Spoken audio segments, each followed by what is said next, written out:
time this morning, we're hearing from a woman who was seriously injured in a crash after being hit by a suspected drunk driver. It's a wild story. This crash killed a passenger in the suspect's car and critically injured a little boy in the other.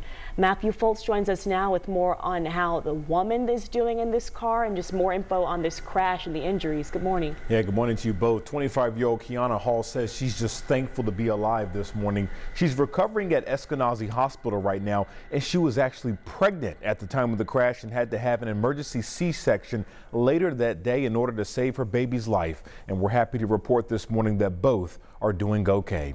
Now we want to show you Ring doorbell camera that actually captured that crash early Saturday morning, where police say a suspected drunk driver was going 90 miles per hour before the crash. Hall tells us that she was heading to the store when she was hit by that suspected drunk driver. Her 14-year-old cousin, her sister, as well as her 5-year-old nephew were also all in the car. Hall says her nephew was ejected from their car.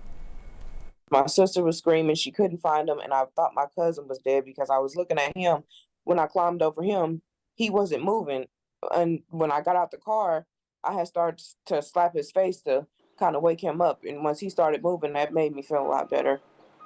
And then when they found my nephew, that made me feel a lot better. But I didn't get to see him because I was getting in the ambulance on the way to the hospital. Yeah, very chaotic scene. Hall tells us her nephew is still hospitalized this morning with a fractured skull and broken hips. Her 14-year-old cousin, we're told, has a broken shoulder. And the Marion County Coroner's Office did tell us that a 19-year-old Edris Hernandez was unfortunately thrown from the suspect's car and died at the scene. Meanwhile, coming up at 6:30, we'll hear more from Hall and the condition of her newborn baby. Yeah, he's a very, very serious injury, so it is amazing that that mom is able to talk to us as she did. Matthew, thank you.